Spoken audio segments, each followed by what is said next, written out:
yaza ariko yose ntukayatesha agaciro. Mu makuru igihumbi wakiriye yumve uyagenzure ntazaburamo rimwe rizima. Mu kurambagizwa hatinde amarangamutima ntazisumba ubwenge, kuko igihe ubwenge bwasumbye amarangamutima ibibazo bizabaho. Kabiri, amarangamutima nasumba ubwenge rwose ibibazo bizavuka. Uzatwarira jori gusa uko umubonye hanze, utazi karande ziwabo mbi, utazi ahakomoka, utazi amateka ye, utazi se nawubwe ntuzi reaction ye, ntuzi ngo reactinga dute. Mwahuriye mu kabyiniro arakubyinira gusunezezwa nuko ukata utuyu nuyu. Mwahuriye mu rusengero arambuye amaboko ararize uti nuyu. Ikintu kibabaje cyo kuri ubu umuntu arakora agatanya gahita yirukanga ajya kuri televiziyo kujya kuvuga, akavuga ngo nta keya yampaga, akavuga reka mbabwire n'ukuri nimushaka mwese mwumve dusuzuguye kandi twanze cyane ijambo gatanya ndetse n'ibyayo byose.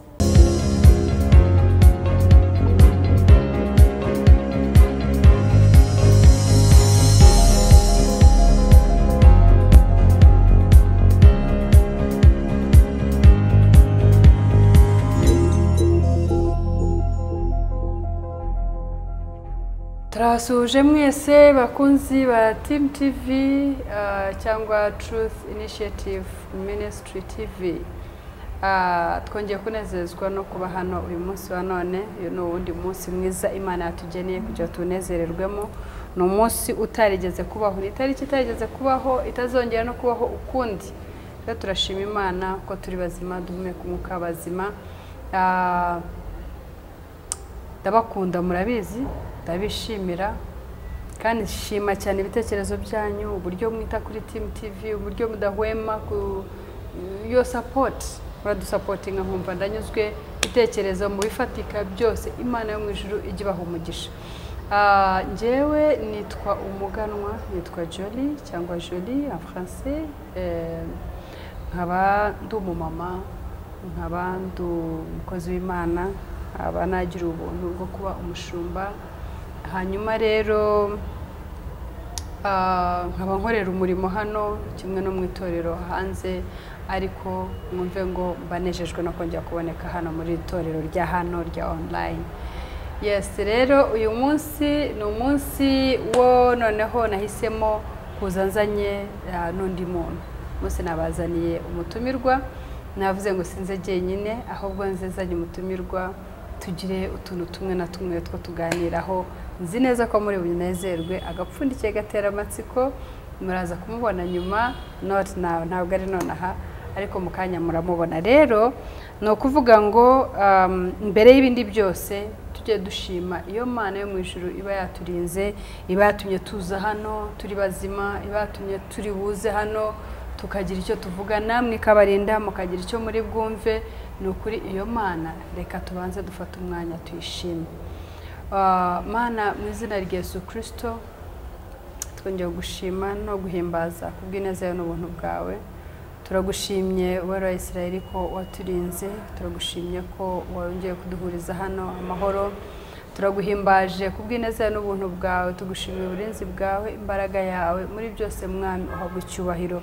Turagushimye mwami w'abami ko batubereye maso, ukarwanya ibiturwanya, ugahiga ibiduhiga, ugatera ibidutera, mwami ukadutsindishiriza. Ariyo mpamvu tuba twicaye hano tuvuga ineza yawe, uhabwa icyubahiro.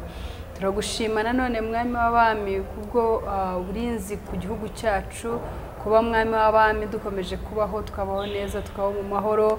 Ni ukuri Mana yo mu ijuru, mu gihugu cyo mu ijuru, ubyumve ko tugushimiye turutse ku ndiba y'umutima, uhabwa icyubahiro. Nanone data, uko dushima ko turiho, uko dushima ko turi bazima, uko dushima ko hari amahoro, uko dushima muri byose, ntabwo twakwirengagiza ababa barabuze ababo mwami muri iyi minsi, bababajwe cyane n'ababo, uwababuze umwana, uwababuze umutware, uwababuze umugore, uwababuze umugabo, uwababuze n'umuvandimwe cyangwa inshuti, aho bari hose mwami uri Imana igihumuriza umuntu agahumurika, uri Imana ishobora kugira ijambo umubwira akaryumva kandi rikamugira umumaro. Niko nkwinginze kugira ngo mwami w'abami ugere kuri buri umwe wese, data buri wese uri mu gahinda, wihebye, kubera ibibazo byaciyemo muri iyi minsi byo kubura uwe yakundaga yishimiraga, umwami umusange, umuganirize, umwongorera, ugira ijambo umwongorera rishobore guhumuriza umutima we guhora ku ngoma. Ndagushimira ko ukoze ibirenze ibyo twatuye data, dore aho twicaye n'umutumirwa wacu, turakwinjiza kugira ngo ntaba ari twe mwami, utuganze, ineza yawe ituganze, ubwenge bwawe mwami ari bwo dukoreramo. Data mwiza, udukoreshe uko wowe wahisemo nk'Imana, kuko niko wabigambiriye. Data ndakwinjiza kugira ngo ntitugaragare, amasura yacu ntaba ari yaboneka, ururimi rwacu ntaba rwo rwumvikana, ahubwo wowe muri twebwe uganze muri byose. Kandi nzi neza ko ujya ubikora mwami, muri byose byo turi bukorera aha ntihabe na kimwe gitandukanije n'icyashyira hejuru izina ryawe, gitandukanije n'icyaguhesha icyubahiro. Turakwinjiza rero kugira ngo tuganze, kandi inshuti zacu zose aho bari hose ubaha umugisha, ntibahwema kutwitaho, ntibahwema kugaragaza ko turi kumwe, ntibahwema. Ndakwinjiza kugira ngo umwami ubahe umugisha, kandi ukomeze kubagira neza uko bwije uko bukeye. Icyo ni kuzo byawe mu izina rya Yesu Kristo umwami wacu, amen. Yes, rero ndabararikiye kugira ngo mwese mube hafi, muze gukurikira umutumirwa wacu, afite byinshi byari butuganirize. Nzi neza ko muri busoze muvuga mutima maganza warakoze turarikira umuntu mwiza, ni umukozi w'Imana, ni inshuti yacu, nta nubwo nibaza ko ari ubwa mbere twaba tuzanye hano, mukaya nibwo ndibubaze niyibutse niba ari ubwa mbere, ako nzi neza yuko bishobora kuba atari ubwa mbere, ariko niba ari n'ubwa mbere umubonye nzi kuri bumwishimire. Nuko rero reka tumwakire, turakwakiriye mu izina rya Yesu Kristo. Nishimye cyane mushumba, murakoze cyane. Ibineza ko mbona byagusabye. Ubaye uri kumwe n'umushumba utari ikiruru ukwiye kwishima. Ikindi kandi kwishima ni imbuto z'umwuka, amahoro n'ibyishimo. Vuga ngo ibyishimo biri mu bintu bigaragaza imbuto z'umwuka, bigaragaza umuntu wamurikiwe na Kristo. Kuko hatari ibyishimo, ahatari Kristo kwishima ntibikunda. Aka kantu k'ibyishimo abantu bagatindeho cyane. Tumenyerewe ko abantu bashimishwa n'amafaranga, imiryango ikomeye, amashuri, ibyubahiro, ariko hari ahantu bigera ugeze mu buzima bw'ibihe bisimburana, ibyishimo bikagukamana.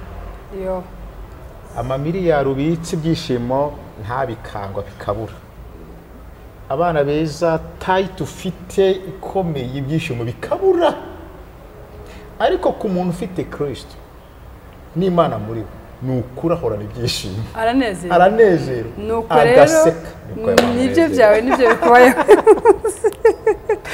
Nabibabwiye rero ngo mukanya nimubona ubwanyu muri umunezererwe. Ngiye kumusaba rero kugira ngo atwibwire icya mbere cyo mubonyeho ni byishimo. Nibaza ko iryo ari izina ryo turi bisigarane hano, ni byishimo. Atubwiye kandi inkomoko y'ibyishimo bye ni Kristo muri we. Kuko mu by'ukuri niwe wenyine ushobora kuguha ibyishimo biri complete, byuzuye. Otherwise n'amafaranga ari amafaranga, arakunezeza akakunezeza ko mu kanya ushobora kubitwa n'uburwayi, n'amafaranga ntabe yagira icyo akumarira. Rero ibyo byishimo mu kanya turabisangira, ariko giye mwise byishimo, ariko reka twibwire tumenye amazina ye bwite. Ako kantu k'ibyishimo kamanze mbwira abantu, babwire ngo ubundi Kristo niwe kibanza cy'amahoro atari mu rubanza. Utabyumvisha azasubiza inyuma byumve. Nitwa Daniel Sevenson,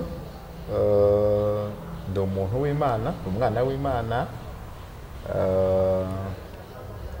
ndi umuvugabutumwa, ndi umunyamakuru, ndi umuririmbyi. Nejejwe no kubana n'Imana, namwe abantu b'Imana n'abana b'Imana. Aha ngaha ndi kumwe n'umuntu wambaye neza wanyakiriye, murakoze cyane.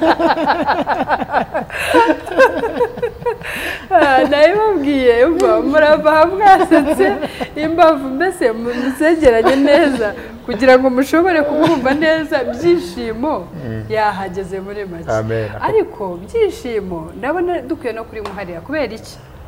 Yatubwiye ko yitwa Daniel, atubwiye ko yitwa Sevenson, ariko Sevenson and Daniel yose ni amazungu, ni amafaransa.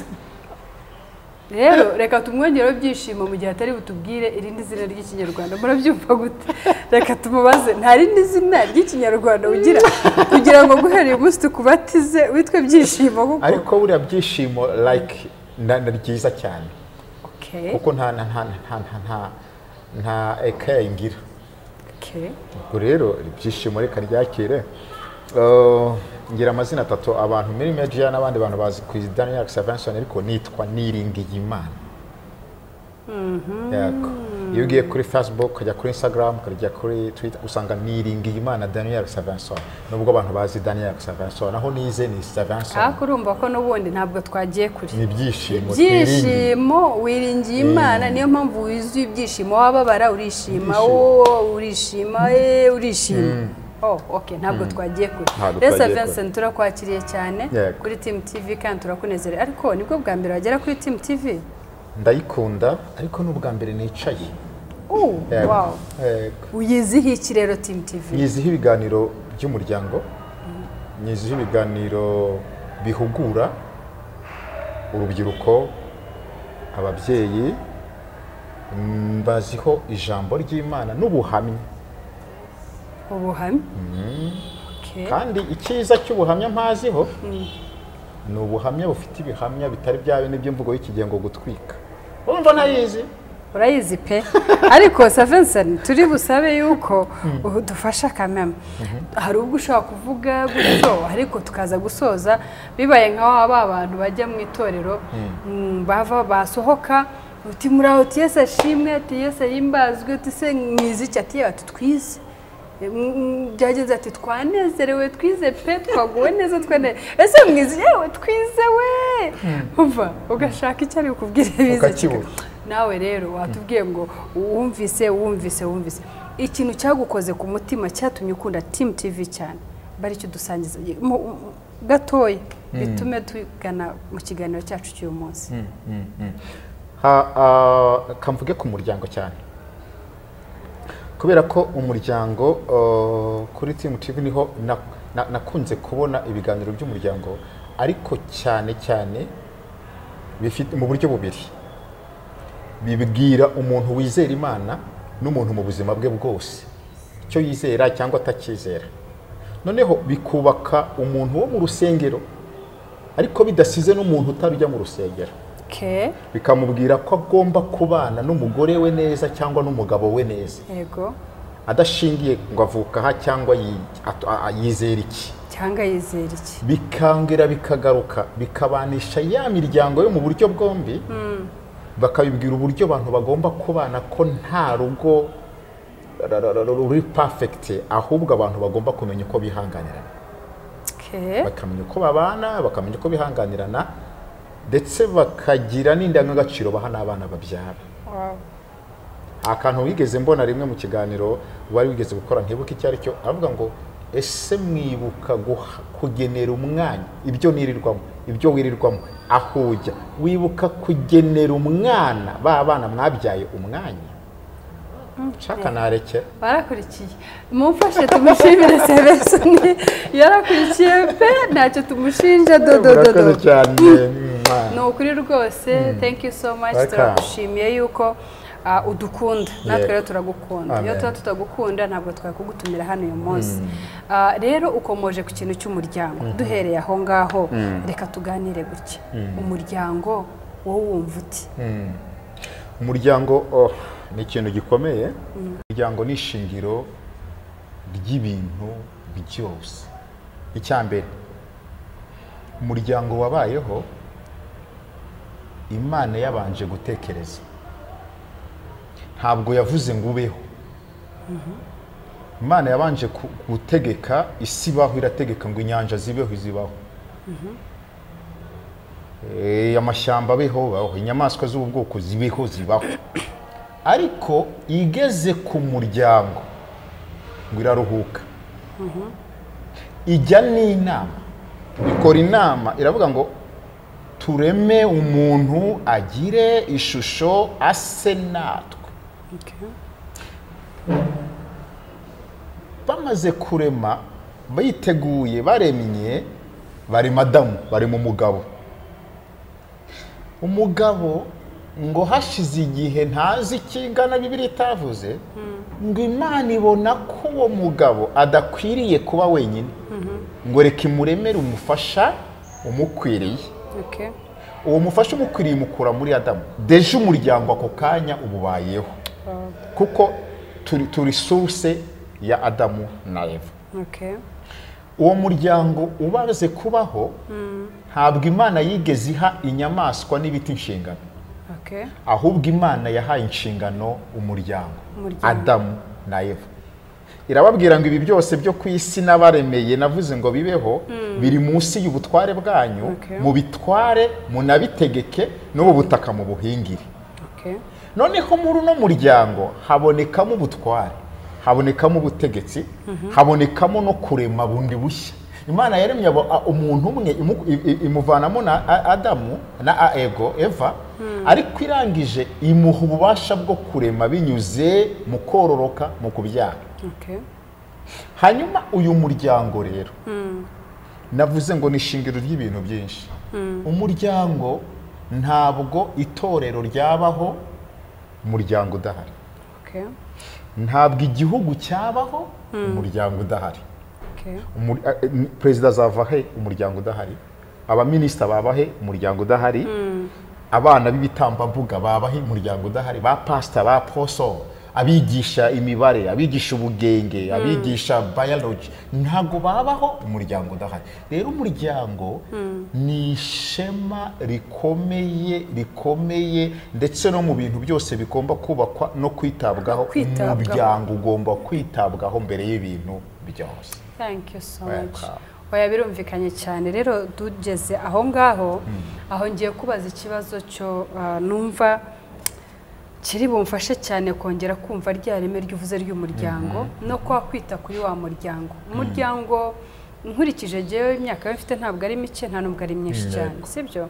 Ariko umuryango nabayeho mbona kuva kera, nabayeho mbona umupapa n'umumama bagakurana n'abana n'ibimana yarabagiriye ubuntu bakabyara, ugasanga barabayeho barakuze babanye n'abana babo nyine babayeho nk'umuryango. Ntumenye niba bakubitwa, niba wa mugore akubitwa, niba babayeho neza, ariko ukabona barabanye mpaka mu bukecuru cyangwa mu busaza. Ariko uyu munsi uko ubibona n'iby'icyo gihe ubu bibona ute wowe? Ntago igihugu n'ibya kera byahura. Umubwiriza Salomo yaravuze ngo buri kintu n'igihe cyacyo. Kera n'abantu bari bake, kandi ko abantu bari bake n'amafuti n'ubucakura biba bike. Nibyo buriya abantu kera bari bake ugereranije n'isi uyu munsi. Dufate wenda uyu munsi nk'abaturarwanda bageze muri miliyoni zingaho? 13 plus. Uribuka ko hari igihe abanyarwanda nka za mbere ya 90 bari za miliyoni 6? None urumva miliyoni 6 miliyoni 12 bingana? Hanyuma none abantu bo muri za 60 na za 70 urumva banganaga gutya? Nyago bikunda. Igihe n'igihe cyacyo ni nkuko kera habagaho abantu bambara inshabure, bakambara impu. Icyo gihe urumva tukaba twambara imyenda. Kera icyo gihe uyu munsi niyo mpamvu abantu bavuga ngo kuki ngo barebaga ibibero ngo ntibagire ibibazo, uyu munsi ko babireba. Ese ntabwo ibintu byahura. Niba icyo gihe byari bimeze gutyo, abantu n'ubundi bahura n'umukobwa n'umuhungu umwe agaca akiruka. Ariko uyu munsi turabana, amavuta arahari, abantu bagenda bavuka baba beza kurutaho. Noneho kiriya gihe habaga amakosa, ariko amakosa abayeho ntagaragare cyane.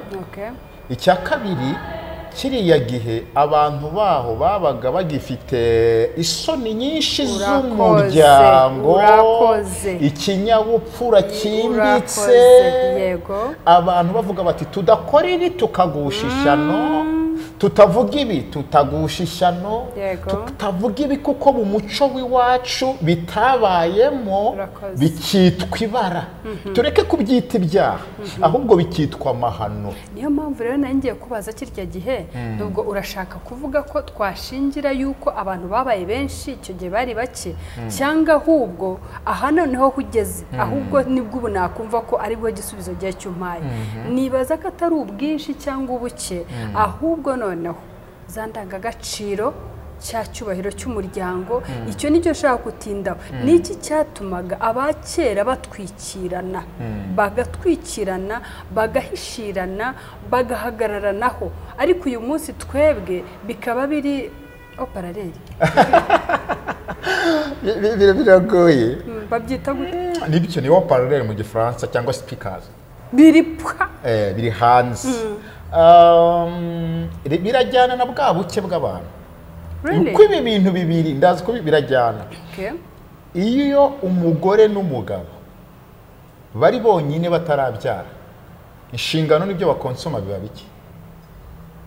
Iyo bamaze kubyara umwe bakabyara kabiri biriyongera. Yego. Ba bana babiri iyo bavutse bakaza ari bane, haba hajemo no kubajera. Umwe yakubise uyu, umwe yageze gutya, umwe yagiye ku ishuri akatiraha. Kandi abakera babyaraga benshi kurenza kandi kera banabyaraga benshi kurenza abo. Yego, abo babyaraga benshi kurenza abo, ariko uko umuryango wiyongera niko n'ibibazo byiyongera. Noneho aho bitandukaniye nubwo kera isoni z'umuryango n'ikinyabupfura byari byinshi, uyu munsi aho isi y'umunsi iri kwagukana n'iterambere kera ritahozeho. Iri kwagukana icyo bita imbuga nkoranyambaga. Umuntu uyu munsi yabaye umunyamakuru, ugera hariho hirya hose ukabona uwo ari wese ari gufotora, ari gukamera, yoroheje. Noneho kera n'abajyaga gutereta no kurambagiza barandikaga agapapuro kagahererekanya kakazagera ikibungo kakazagera yeye. Uyu munsi telefone yarabyoroheje. Uyu munsi abantu barakundanira kuri WhatsApp, barakundanira kuri ibyo ni ibihe. Noneho uyu munsi kubera ko kera umuco ukura, umuco ugenda ukura, noneho n'uyu munsi iterambere naryo rirushaho kuzana. Noneho ko iterambere riza rigenda rifata umuco wahoze ari kirazira mu Rwanda, usa nkaho uryamye, usa nkaho utwikiriwe. Noneho umuco uratwikirirwa aho dutangira gutira umuco w'amahanga. Urakoze. Uyu muco w'amahanga rero utumaze kuwugeraho, ibyitwa gisoni zifubika umuryango zivaho byitwa ibigezweho.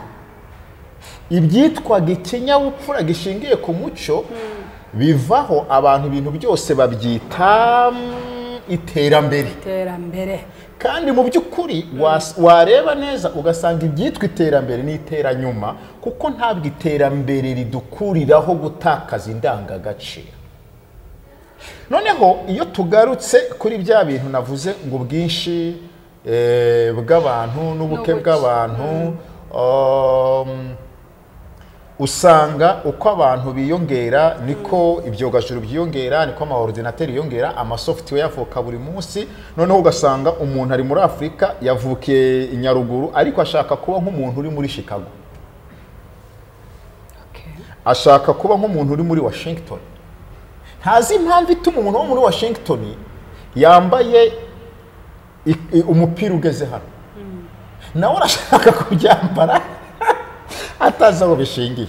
Noneho bwa bwinshi rimwe na rimwe no kureba ibijya hirya n'ibiva hino bikagira ibintu byangiriza. Ariko noneho tugaruke gutya tubihuze. Impamvu ibya kera bitameze nk'iby'uyu munsi, hari umuco wa Kinyarwanda na kirazira za Kinyarwanda zigenda zidohoka. Kera wakoraga ikosa twishingiyeho, wabashaga gukora ikosa, umubyeyi yagusanga ku muhanda akagutsibura uwo ari we wese, atitaye ngo ni kuri runaka atanamuzi, akagutsibura akagusanga mu ikosa yanamenye naho uba, akakujyanira papa ati uyu mwana nsanze ari mu makosa ndamutsimura, ahannye umwana we nk'uwe uwundi nk'uwe ariko uyu munsi uzibeshye ntabwo bishoboka. So kugeza aho ngaho rero nkongera nkakubaza ngo niba ubonye cyangwa tubonye ndetse n'abantu benshi ndibaza ko ariko tubizi tuzi ko umuryango usobanura ikintu kinini cyane. Umuryango niyo ryo shingiro rya buri kintu cyose nk'uko twabyumvise. Nta gihugu cyo twavuga ngo iki ni igihugu kidafite umuryango, kidafite umuntu, nibaza ko byaba bikomeye cyane. Nta torero ryakwitwa, ntabwo inzu iza ngo yitwe itorero, ntabwo ibyatsi n'amashyamba iza ngo byitwe igihugu.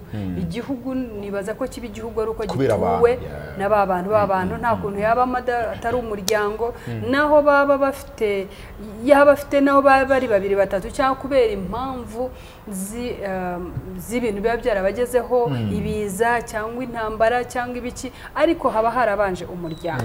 Nubwo tumaze kubona rero umumaro w'umuryango, niki gitumye muri iyi minsi ubona byoroheye cyane abantu gukora divorce cyangwa gatanye? Niki gitumye ubona ifite umuvuduko wo hejuru, aho kugira ngo twumve tubabajwe nayo, twumve twifuza kugira wa muryango ariyo nkomoko y'ibyiza byose cyangwa y'ibyo byose byo tubona? Iki gitumye ubona abantu bimikaje cyane gatanya muri bo? Gatanya, ubundi tubanze tumenye gatanya. Gatanya ntabwo ari umugambi w'Imana. Ntabwo ariyo. Ahangaha nituvuga tuje kuvuga umuryango tubishye cyangwa ngo dufane ibitariho tubyogeze. Ntabwo gatanya divorce ari umugambi w'Imana. Kuko Imana ntisenya, irubaka, kandi umurimbuzi n'umubi n'umwangizi ni Satani. Divorce ni ibyishimo cyangwa se ni umugambi wa Satani. Yego. Hanyuma iyi gatanya rero yahozeho kuva na kera, ariko nk'uko navuze ngo uko abantu bagwira, uko isi igwira niko abantu bagwira nabo ibintu bikagenda bigwira. Kera n'abatandukanaga babaga bariho, ariko mwibanga rikomeye udapfa kubimenya ko batandukanye. Kandi cyangwa se hakabaho umuntu utana bikanamenyekana niko akabari, wajya kumva niba ari mu murenge cyangwa niba ari mu karere, akaba ari nk'umwe mu bantu 1000. Yego. Ntabwo byari byinshi nk'ibyo. Cyokora mu bihugu byo hanze byateye imbere mu migabane yindi ho byabaga biriho kuko bo banasinyaga contrat. Yego. Yo kubana y'urushako. Contrat. Contrat na n'uyu munsi mu bihugu byateye imbere aravuga ngo tugiye kubana ariko ni imyaka 5. Nitubona imyaka 5 bikunze bivuyemo tuziyongeza. Turongera twongera. Ntabwo ari imyaka 5 nirangiye tukabona turi amahoro turakomereza. Tuzongera twiheho ikindi gihe. Nitubona ari ngombwa dukomeze, nitubona atari ngombwa ucaha nanjye ncaha. Noneho ibyo byinaha ntibirahaba. Imana izabiturinde. Kontra. Noneho umuntu ajya gufata akazi bagasinya kontra bakavuga bati ni 2, ni 3, ni 5. Noneho gatanya mu Rwanda cyangwa se mu bindi bihugu bya hano, ariko twivugira iwacu. Impamvu isakaye ni impamvu nyinshi. Ni impamvu nyinshi, ariko yo kubura ubumuntu, yo gutakaza ubumuntu. Icyaha kimara kwinjira cyatangiye gukoresha Adamu na Eva ibibi. Umwe ati n'uyu, undi n'uyu, abantu batangira bitana ba mwana. Icyaha kimaze kwinjira, Abeli na Kayini yica Abeli kubera ishyari ari abantu bavukana. Urumva aho ibyo bintu byatangira. Uwo ni se Satani wakoraga ibyo. Uyu munsi gatanya ziriho nyinshi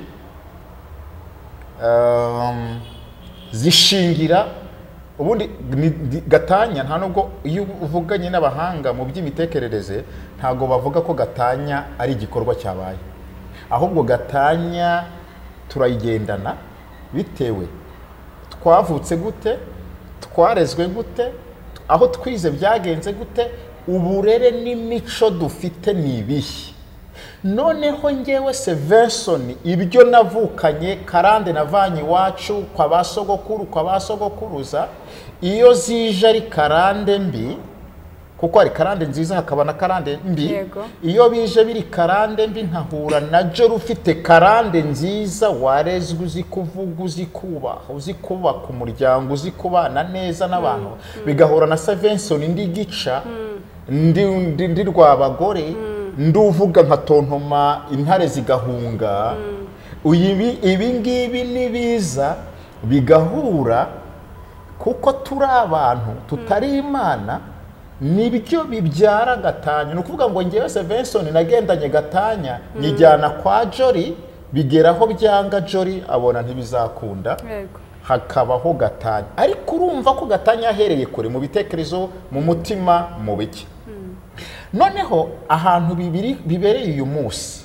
hari icyambere ishobora guterwa n'ukuntu warambagije runaka uyu muhungu wamurambagije uti ese mu kumwemerera kurambagizwa wowe warambagijwe ute mu kurambagiza kwanyu ese amarangamutima ntabwo yarenze ubwenge kukurambagiza ni kimwe no kurambagizwa ni ikindi ariko kwemera yego genda gake banza genda gake niho hari izingiro wenda warambagije Jori ni ibisabo ateye neza ibintu ni sawa aseka neza ibintu byose arabyujuje ariko umuntu w'imbere ibyahishe byabitse ntago bizi banza ugerageze ufata igihe nubwo umuntu kumumenya bigoye ariko ni hazabo n'uburira mu mvugo uzabonera mu migendere n'uburira mu migendere uzamenyera ahantu ukora cyane cyane ko umuntu mumenyera mu bintu bitatu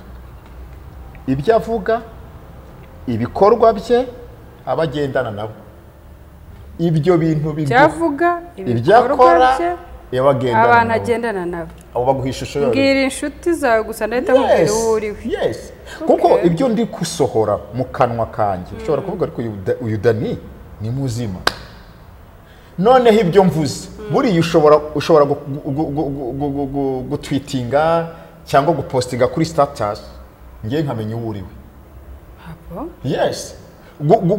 gushyira amagambo ushyira kuri stati yawe ifoto ushyira kuri stati yawe uko wifotoje uko umeze nshobora kumenya ngo uyu muntu mu mutwe nta bwenge nshobora kumenya ngo uyu muntu ari mu gihe cy'amaganya nshobora kumenya ngo uyu muntu ari gucyurirana ibikorwa byawe noneho no mu bantu no mu bigita bikwereka uburi niyo mpamvu uzasanga bavuze ngo uyu muntu wareba ibyo akora ntiwumve ibyo avuga uyu muntu wakumva ibyo avuze nturebe ibyo akora naho uzasanga n'imvuga ivuga ngo yewe akuze mu myaka ariko mu mutwe ni uruhinja bituruka muri ibi bintu bitatu noneho muri ibi bintu bitatu hari n'amakuru amwe namwe mu kurambagiza ajyaza ariko yose ntukayatesha agaciro mu makuru igihumbi wakiriye yumve uyagenzure ntihazaburamo rimwe rizima mu kurambagizwa hatinde amarangamutima ntazisumba ubwenge kuko igihe ubwenge bwasumbye amarangamutima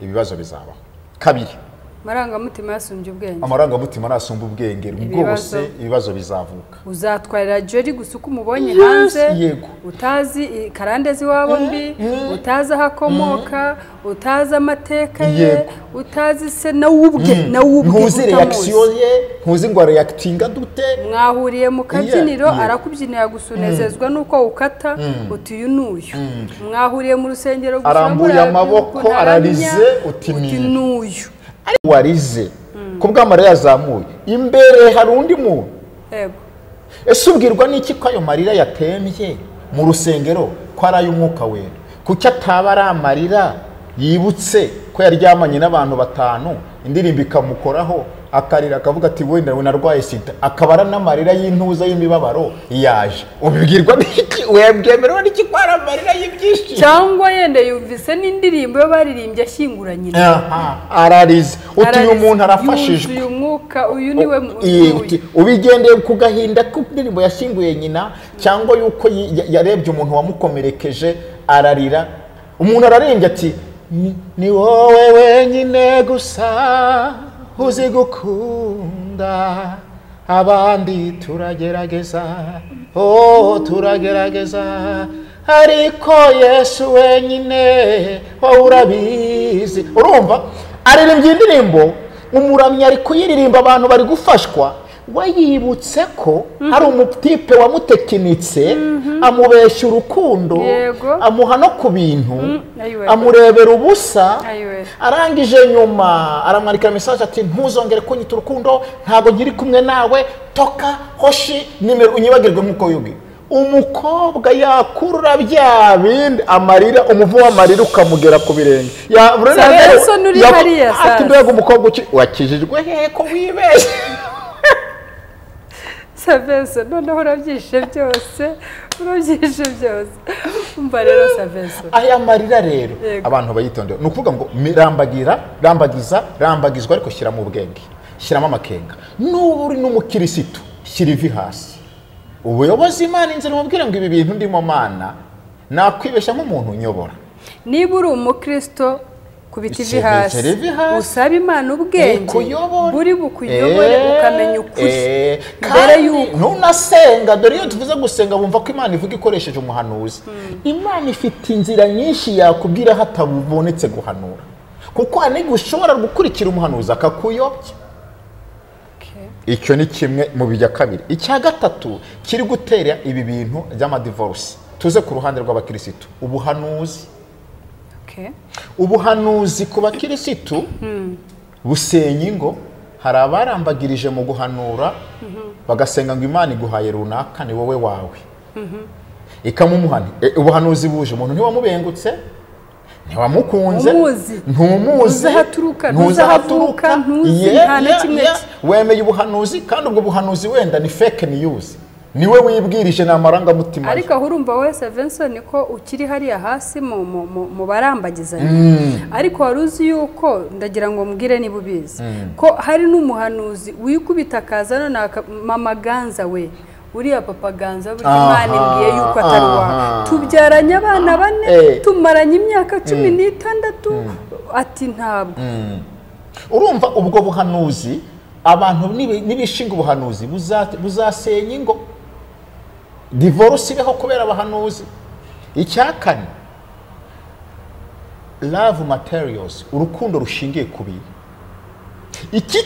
Iki cyo ni nkigera, nicyo gikomeye kiri gusenya nyinshi. Urukundo rushingiye ku mibare, umubare mu rukundo, ni imibare mu rukundo. Ntabwo ibintu byubaka urugo, amafaranga ntabwo yubaka urugo, cyokora amafaranga aryoshya urukundo.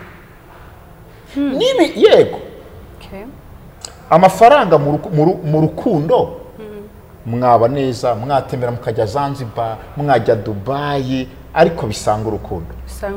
Ariko urukundo rudahari amafaranga hari, n'ubundi azaba amarira n'agahinda, amafaranga ntacyo azakumarira kubera ko nta rukundo ruhari.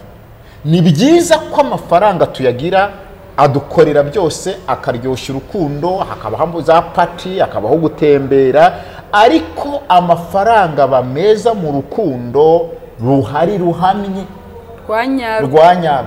Ntabwo ari igitangaza kuba nabenguka Jolly ari umumiliyarderi, ni byiza, ariko ntabengutse miliyari atunze. Urumva icyo kintu? Ni byiza ko mbenguka Jolly ufite ibintu wo kwa runaka, wizaya naya, ariko atari byo mbengutse, ahubwo mbengutse Jolly.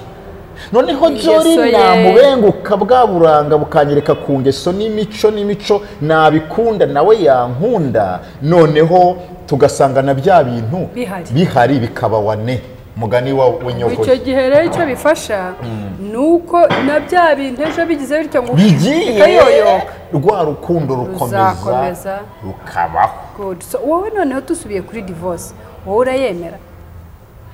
Divorce reka nyivuge gutya, divorce nka ndani ndayemera, ariko sinyishishikariza abantu. Uku niko kuri, ndayemera ariko yego. Watubwiye ko icyo gikorwa atari iki? Atari icy'ubumana. Urakoze. Ukomereza. Divorce ndayemera, ariko ntabwo mbwira abantu ngo mwirukanke mu divorce dore ko mbyemera. Impanuka. Impanuka umuntu atwara imodoka atazi ko ari bugonge, ariko yagera imbere agahura n'ibintu ugasanga imodoka imuturutse inyuma iramwashije, cyangwa nawe wabuze feri, umuntu araguferinya gufunganye nawe ukubiseho, cyangwa moto iraje cyangwa ipusi iraje ukoze impanuka, ariko ntabwo wateguye ukora impanuka. Dore impamvu mvuze ngo divorce ndayemera. Divorce mu buryo bw'ubumana, Matayo ibice 5 umurongo wa 27 n'uwa 28, cyangwa dore ku murongo wa 28 ni Yesu wivugiye amagambo. Yaravuze ngo ngeweho ndababwira yuko umuntu wese ureba umugore akamwifuza bamaze gusambana nawe mu mutima we, ntabwo ari igikorwa bakoze. Wa 29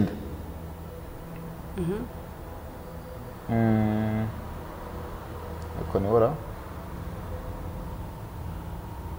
Okay. Wa 31 kandi byaravuzwe ngo uzasenda umugore we amuha urwandiko rwo kumusenda. Noneho hari icyo nshaka gusoma, hari icyo nshaka hano mu urwa mbere rw'Abakorinto.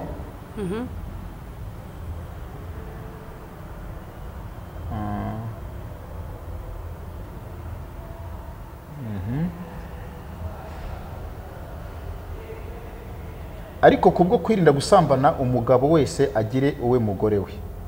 Niba rero urwa mbere rw'Abakorinto ibice 7 umurongo wa 2. Ariko kubwo kwirinda gusambana umugabo wese agire uwe mugore we. Icyo nshaka kuvuga, bira yaravuze ngo nusenda umugore utamuhoye gusambana uzaba umuteye gusambana, kandi nawe n'umucyura uzaba usambanye. Ni amagambo yavuzwe. N'ucyura wa wundi wari wasenze. Ego. Utamuhoye gusambana. Bishatse kuvuga ito tugaruke muri iki kintu cyamwiriza. Nusenda umugore utamuhoye gusambana uzaba umuteye gusambana.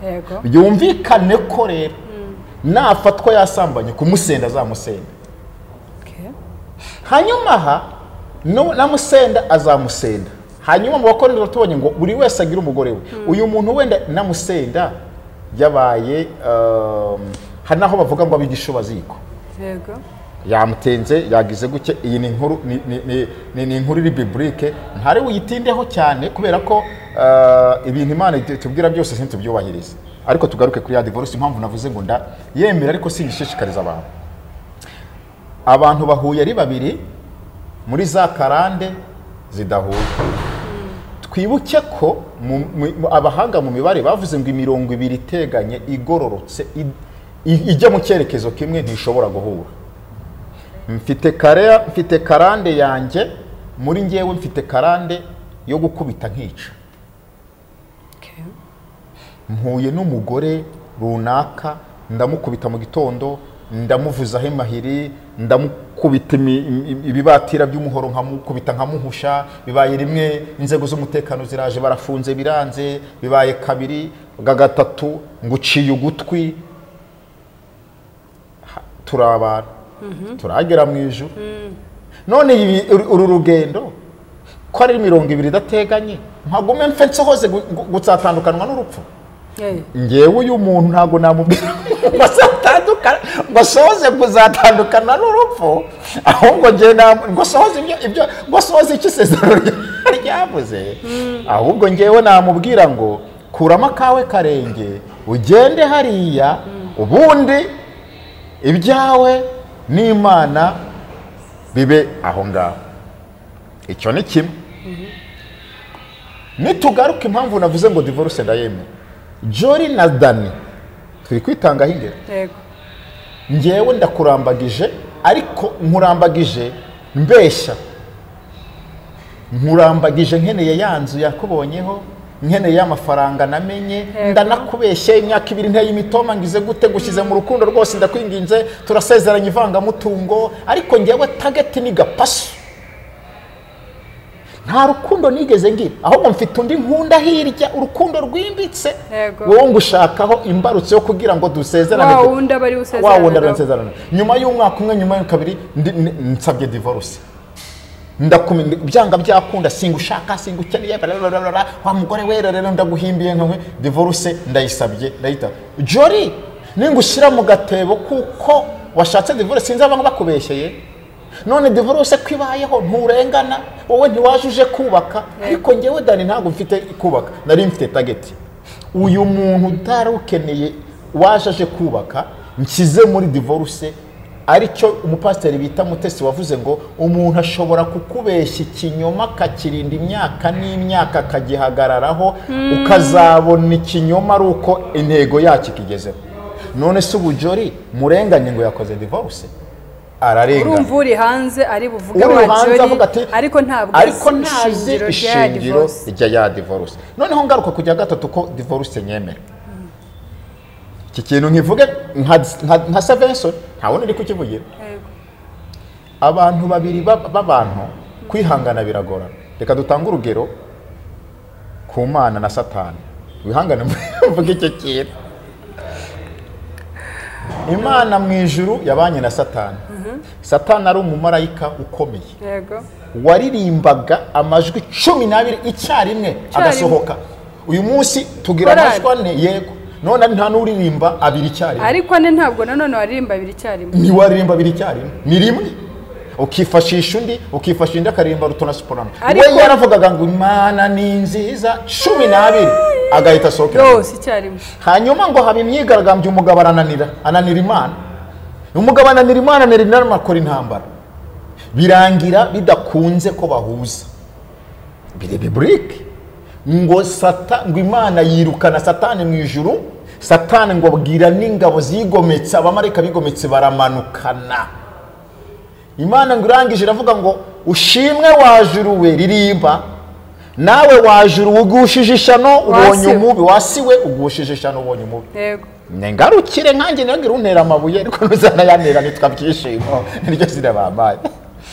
niba Imana itarashobokanye na Satani ngo bagumane bagadivorce bagatandukana akajya mu bwami bwe n'undi agasigarana mu bwami bwe ari Imana ishobora byose uribwira ngo umuntu w'umunyantege nke w'ibiro 2 w'inyama n'amaraso azihanganira Satani iri muri ngewe Satani ninjye nawe n'Imana ninjye nawe wabimenye kubaza ubundi ubwo ari umugore ari umugabo ugiye kuvuga ko Imana ari nde Satani ari urwo rugero rwatanze urumva biri buhuri ibi bindi reka nze mbiguhurize Satani ni umwuka ukorera mu muntu n'Imana ni umwuka ukorera mu muntu uwo wimitse uwo wahaye ikaze niwe mukorana nukuvuga ngo ishusho yanjye nge nimika Satani shobora kuzaba Imana Dana akaba Satani cyangwa Dana akaba Imana Jori akaba Satani none ko mbaye Satani wowe ukaba Imana amashanga abiri adashobora guhura urumva urugo ruzabaho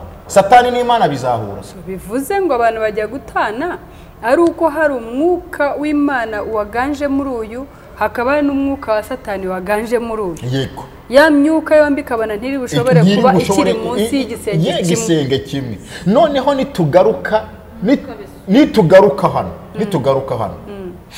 wibuke neza ko umwuka w'Imana utabangikana n'umwuka wa Satani ntago byabangikana aho umwuka w'Imana uri wa Satani urahunga nukuvuga ngo rero umucyo n'umwijima ntibyabangikana muri divorce rero zibaho habaho divorce z'impanuka nk'uyu mukobwa bazabeshya ari imitungo cyangwa se nk'uyu musore uzabeshywa n'umukobwa ari imitungo baye hakabaho divorce rwose uyu mukobwa ni impanuka pe nta kindi wabirenzaho reka nguhurundi rugero ebyiri wenda impamvu divorce ishobora kubaho ngewe uyu munsi ndamutse nshatse umugore nkasanga ni umwanzi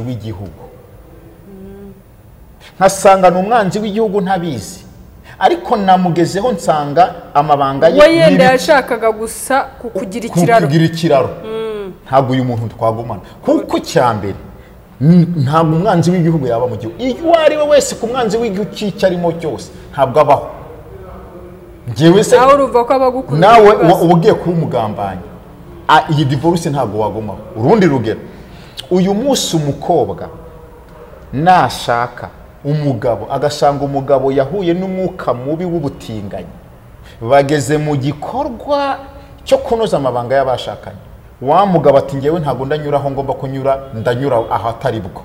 Uyu mukobwa uragira ngo ajye gupfa? Iki cyambere cyo ni ikizira na Bibiliya nticyemera. None si uyu mukobwa w'abandi uramurenganyije na kugeraho uri umushumba akabikubwira, uzamubwira ngo ihangane upfe, ihangane ugume gutya? Hari impamvu z'impanuka zishobora gutuma habaho gatanya, kubera ko Satani yaje ku isi, kandi Satani ni nge nawe, n'Imana ni nge nawe. Ni ukuvuga ngo rero uwo byagwiririye hari ikibaho kimwe na kimwe, kwirinda guca imanza tutaramenya ibiri hagati y'ababana.